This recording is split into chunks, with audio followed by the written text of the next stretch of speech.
May 1943. The dust of North Africa still clung to their boots as the Afrika Korps laid down their arms. Under a merciless sun, columns of weary German soldiers marched into captivity. They had fought under Rommel, the Desert Fox, through El Alamein and Tunisia, but now their weapons lay in piles, their banners folded, their eyes searching for a future none could see. Among them were veterans who had stormed across France, who had pushed deep into the Soviet Union, who had once believed in the invincibility of the Reich. Now they were prisoners of war, and for the first time, they wondered what awaited them. On the far side of the ocean, the numbers were staggering. Over 250,000 Axis troops surrendered in Tunisia, the largest capitulation of German forces at that stage of the war. Many expected punishment, starvation, perhaps death. Nazi propaganda had painted America as a weak, decadent society, crippled by unemployment, torn apart by politics, and incapable of sustaining war. The prisoners whispered to each other on the dusty marches, "The Americans cannot even feed their own. How will they feed us?" The first surprise came quickly. At collection points in Algeria, U.S. officers processed the prisoners with order and efficiency. Men were photographed, issued identification cards, and even given medical checkups. Doctors jabbed them with vaccines against typhus and cholera. In Germany, such care was scarce even for civilians. Some soldiers muttered that it was a trick, a psychological game. Yet when the food arrived, white bread, steaming coffee, meat stew, and fresh fruit, the disbelief deepened. Many had not seen such meals in years. One soldier whispered to his comrade, "If this is captivity, then what is freedom?" Within weeks, the first groups were marched onto Liberty ships for transport across the Atlantic. These vessels, churned out by American shipyards in mere weeks, were themselves a revelation. "We were astonished," remembered Kurt Zimmermann, a Feldwebel from Hamburg. In Germany, a ship of this size took months, even years, to complete. The Americans produced them as if from a mold.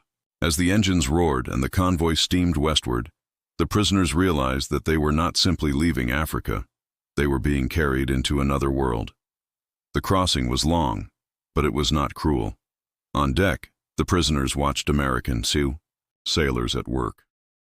They saw crates of food loaded by cranes, barrels of fuel, and piles of supplies that seemed endless. Even the waste shocked them. Half-eaten steaks tossed overboard, loaves of bread discarded because they were a day old. For men who had stretched rations until hunger gnawed at their stomachs, the careless abundance was unbearable. Zimmermann later wrote, "They throw away what our children cry for at night." The Atlantic swells carried them to Norfolk, Virginia. As the harbor loomed, the prisoners pressed against the rails. Before them stretched a sight that no propaganda had prepared them for. Dozens of ships crowded the docks, their hulls heavy with cargo. Giant cranes lifted steel, trucks, and ammunition in a ceaseless rhythm. The naval base buzzed with activity, workers moving with a speed and precision that stunned the weary soldiers. A Luftwaffe mechanic whispered, "If this is one harbor, then how many more do they have?" The journey inland began by train. Expecting boxcars, the prisoners instead boarded Pullman coaches. Upholstered seats, dining cars, and even sleeping berths welcomed them. Guards, polite but firm, apologized when the air conditioning failed. To men accustomed to cramped, filthy transports in Europe, it felt less like captivity and more like an unsettling hospitality. "We boarded as prisoners," one officer later recalled, "but we traveled as tourists." As the trains rumbled southward, the revelations multiplied. At night, they looked out the windows and saw lights, thousands of them, glowing in small towns and countryside homes. Since 1940, blackout regulations had darkened Germany's cities. Here, even the smallest hamlet blazed with electricity. Street lamps lined quiet roads, factories hummed through the night, shop windows glittered with goods. "We were told America was in ruin," wrote Friedrich Radke, a veteran officer. "But I looked out that window and saw more light in one village than in all of Hamburg." By the time the trains reached the interior, Texas, Oklahoma, and the Midwest, the prisoners' disbelief had hardened into unease. They had been taught to despise democracy, to laugh at capitalism's supposed decay. Yet here was a nation that seemed inexhaustible, vibrant, alive. And in the back of their minds, a question began to stir. If this was how America lived in peace, what would it unleash in war? For now, the Germans could only watch. Their journey had only begun. What awaited them in the heart of America would not be whips or chains, but something far more devastating. A vision of industrial might so vast, so unstoppable, that it would shatter everything they thought they knew about the world. The train clattered through Virginia's green hills, carrying men who could not stop pressing their faces to the windows.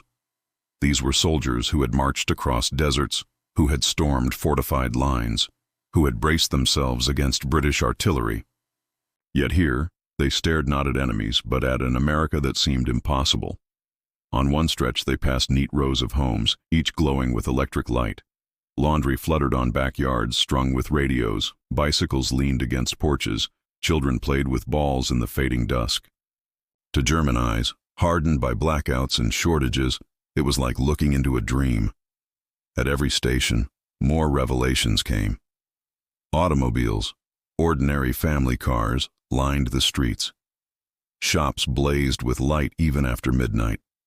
Gasoline pumps stood ready at every corner, their nozzles waiting for customers. One prisoner whispered, "We were told they had no fuel." Another muttered, "If this is poverty, then what is wealth?" Guards overheard but said nothing. They didn't have to. The truth spoke for itself. By the third day, the trains reached Texas. The prisoners, exhausted but restless, stepped down onto American soil. They expected hostility.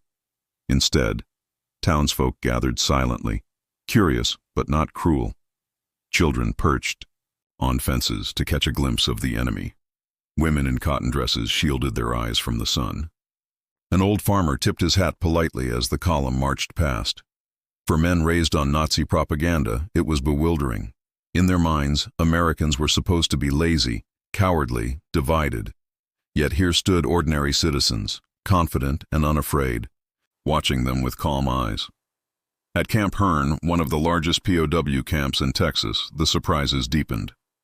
Rows of wooden barracks stretched across open fields, each wired with electricity. Mess halls gleamed with industrial kitchens, stainless steel counters, giant mixers, walk-in refrigerators. Hot showers, flush toilets, and clean bunks awaited. Men who had spent weeks in the desert and months in filthy trenches. One officer later admitted, "It was not a prison, it was a village better equipped than many of our own." The first meal inside the camp stunned them into silence.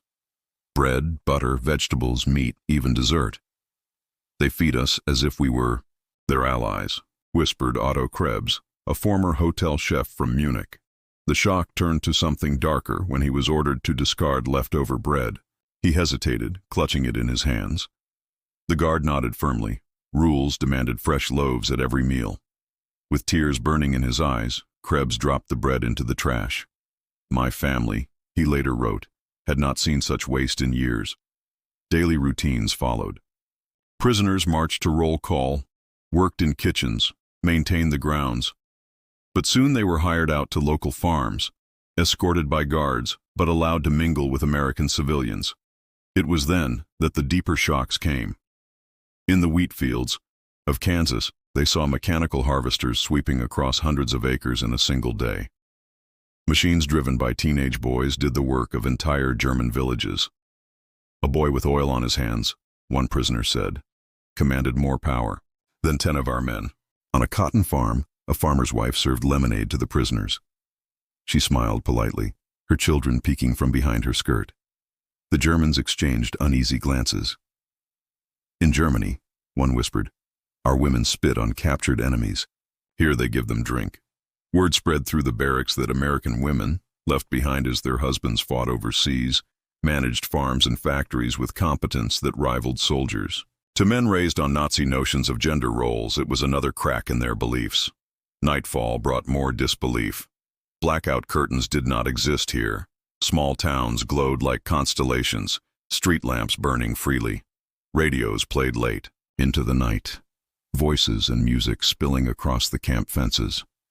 Some prisoners sat awake for hours, straining to catch words they recognized. "They live in light," one officer scribbled, "while our people stumble in darkness." Medical treatment offered yet another revelation. Camp hospitals were stocked with X-ray machines, surgical tools, and medicine that was rare even for officers in Germany. American nurses treated prisoners with the same diligence as they did their own soldiers. A surgeon among the prisoners watched in silence as a German private received penicillin, an antibiotic his own nation could scarcely produce. "They give to their enemies what we could not give our wounded," he confessed. "It was more than we could bear." Even leisure was provided. Soccer fields were laid out. Books were donated, even German classics. Later, movie screenings began. The first time the Germans watched a Hollywood film, they expected propaganda. Instead, they saw Gone with the Wind, a story of struggle, defeat, and survival. The realization struck them. America allowed its people to watch stories of loss and failure. "In our land," one officer said, "such honesty would mean a prison cell." Through all of this, the POWs could not escape the comparison. Their families were writing letters of hunger, of bombed-out cities, of shortages and fear. Yet here, the enemy treated them not only with dignity, but with abundance. It gnawed at them, night after night. A corporal confided to his diary, "Every lamp, every meal, every song from the radio is another bullet into our convictions." By late 1943, whispers filled the barracks. Men who once spoke of Hitler's victory grew quiet. Some avoided arguments altogether. A few dared to admit aloud what most only thought: "If this is the land we were told was weak, then our war is already lost." But the most devastating revelation was yet to come. For soon the prisoners would step beyond the farms and the camps. They would see the true beating heart of America, its factories. And there, in endless rows of steel and smoke, they would witness the machines that could build a bomber every single hour. It was a vision that no propaganda could deny, and it would change them forever. By early 1944, the Germans in Texas and the Midwest had grown accustomed to America's abundance. They had seen farms stretch beyond the horizon, families living in comfort, even towns glowing with light through the night. Yet many still clung to fragments of pride. "Yes, they are wealthy," one captain said, "but they cannot fight forever." Industry does not win wars, soldiers do. For a time that conviction sustained them, until the day they saw the factories. It began with work details. Some prisoners were assigned to assist in food processing plants, canneries, or lumber mills. What they witnessed was staggering enough. Machines replacing dozens of men, conveyor belts feeding endless rows of products, elderly workers and women, running operations that in Germany demanded entire regiments. But those were only glimpses. The true shock came when rumors spread of Detroit's great industrial miracle, a place called Willow Run. The Americans, curious to display their strength, allowed select groups of prisoners to travel under guard through the Midwest. The trip itself was revealing. Railways carried not soldiers, but raw steel, coal, and machinery in endless supply. Every siding was crowded with freight cars, every station alive with workers. "Their war," one prisoner noted bitterly, "is carried on rails and wheels that never stop moving." Then, at the edge of Detroit, the sight unfolded. Willow Run stretched across the horizon, a factory so vast it seemed less a building than a city of steel. Nearly a mile long, it consumed more electricity than some European nations. Towers of smoke poured from chimneys. The ground shook with the hum of machines, and the air rang with the clang of hammers. Prisoners stood silent, unable to speak. One finally muttered, "This is not industry. This is another world." Inside, the revelation struck even harder. Row upon row of assembly lines stretched farther than the eye could see. On them moved the skeletons of B-24 Liberator bombers. Their frames carried past stations where thousands of men and women worked in synchronized rhythm. Sparks flew from welders, Riveters hammered without pause. Cranes swung great engines into place.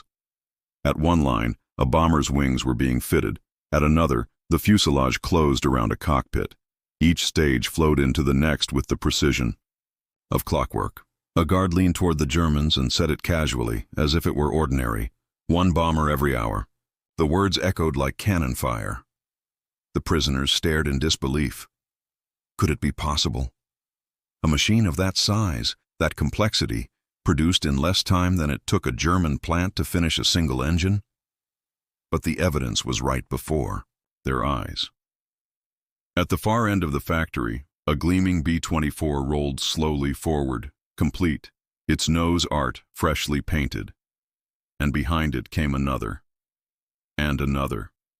For Luftwaffe veterans among the prisoners, it was a death sentence. They had struggled to keep a handful of aircraft in the air, scavenging parts, stretching fuel. Here, bombers were being born faster than they could be destroyed. "We shoot down one," whispered a pilot, "and they replace it before we land." Another muttered, "For every one we kill, 10 rise in its place." This war cannot be won. The shock did not end with planes. Adjacent plants produced tanks, trucks, jeeps, artillery, all in numbers beyond comprehension. Ford, General Motors, Chrysler, all had converted to war production. The prisoners saw entire assembly lines where automobiles had once been built, now churning out armored vehicles. They learned that the United States produced more trucks than the entire Axis combined. "Our soldiers march until their feet bleed," one officer confessed. The Americans ride to war in comfort. Everywhere, women filled the ranks, housewives with kerchiefs, young girls barely out of school, elderly women whose sons were at the front. They worked with drills, rivet guns, and wrenches, keeping pace with the men. For the Germans, it was incomprehensible. Their ideology had taught them women belonged only in the home. Yet here, women built bombers that would soon darken German skies. "They fight us with their mothers," one POW muttered, "and still we cannot win." At mealtime, the prisoners were led past cafeterias feeding thousands. Long lines moved swiftly as workers piled plates with meat, bread, potatoes, and pies. Coffee was poured endlessly. The Germans whispered to each other in disbelief. "This is not special treatment for us. This is every day for them," one soldier later admitted. "It was then I understood. For us, bread was victory. For them, bread was so common, they used it as trays for meat." The most haunting moment came at dusk. As sirens marked the shift change, thousands of workers poured out of the factory, while thousands more streamed in. The production never stopped. Lights blazed through the night, illuminating the assembly lines as if the sun had risen indoors. From a distance, the factory glowed like a living furnace, breathing steel and fire, birthing war machines in endless rhythm. One prisoner wrote simply, "The factory never sleeps, and neither does America." The return to camp was marked by silence. Gone were the boasts of German superiority, the talk of secret weapons, the defiance of true believers. In their place lingered only quiet despair. A corporal whispered in the barracks that night, "Even if Hitler commanded the stars, he could not defeat what we saw today." Another muttered, "Our war is already over. Only the dying remains." The Willow Run factory had done what bombs and bullets could not. It had broken the will of Germany's captured sons, not through cruelty, not through punishment, but through a vision of industrial power so vast it erased any hope of victory. They had come as warriors of a Reich that promised 1,000 years of dominance. They now knew it would not survive 1,000 days. The sight of Willow Run had silenced even the most fanatical. The barracks that once rang with boasts about secret weapons and German superiority grew quiet. Conversations faltered. Men sat on bunks staring at the floor, whispering only when guards had left. They had seen with their own eyes what numbers and propaganda sheets could not convey, a nation capable of producing more bombers in a month than Germany could in a year. And if America could do this with planes, what else might it unleash? But the collapse of belief did not happen in a single blow. It came in waves, subtle, patient, and relentless. It came in meals too large to finish, in lights that never dimmed, in guards who spoke respectfully, in the laughter of children who waved from farmhouses as trucks rolled past. Slowly, the narrative of Nazi propaganda unraveled thread by thread. The Americans, careful and deliberate, nurtured this unraveling. They established libraries in the camps stocked with German classics and new works forbidden by the Reich. Prisoners who had once burned books now found themselves reading Goethe, Schiller, and Thomas Mann by electric lamplight. They discovered pamphlets on democracy, histories of the United States, even translated works by German exiles who had fled Hitler's terror. At first, many sneered and called it manipulation, but as the nights passed and the silence grew, more men began to read. "If it is lies," one whispered, "why does it sound more like truth than what we were told at home?" Lectures followed, sometimes given by American professors, sometimes even by fellow prisoners. In one camp, a Jewish refugee, once a German citizen stripped of his rights, stood before captured German officers and taught physics. The irony cut deep. They had been raised to despise him, to deny his humanity. Yet here he was, freely sharing knowledge that Nazi Germany had driven away. One officer later wrote, "I felt smaller than I had ever felt in my life." Entertainment also played its part. Hollywood films were screened not as propaganda, but as glimpses into American life. The prisoners saw The Grapes of Wrath depicting poverty and suffering during the Great Depression. They expected mockery. Instead, they saw Americans confronting hardship openly, even criticizing their own leaders on screen. In Germany, such a film would mean prison or execution. "They are not afraid of truth," one officer confessed afterward. Perhaps that is their strength. But no single moment carried more weight than Christmas of 1943. By then, tens of thousands of German POWs had settled uneasily into life behind American fences. They missed home, feared for their families, and carried guilt for what the war had become. And then, in the darkest days of winter, came the unexpected. Across America, churches, civic groups, and charities organized gifts for the enemy. 500,000 packages arrived in camps, boxes filled with candy, cigarettes, toiletries, games, and warm clothes. Cards written in childish scrawl read, "Merry Christmas to our enemies, may you soon be our friends." In Texas, a Methodist choir stood outside the wire and sang "Stille Nacht" in German. The prisoners, huddled in coats, wept quietly in the shadows. For men who had lost comrades and caused grief to others, it was a kindness beyond comprehension.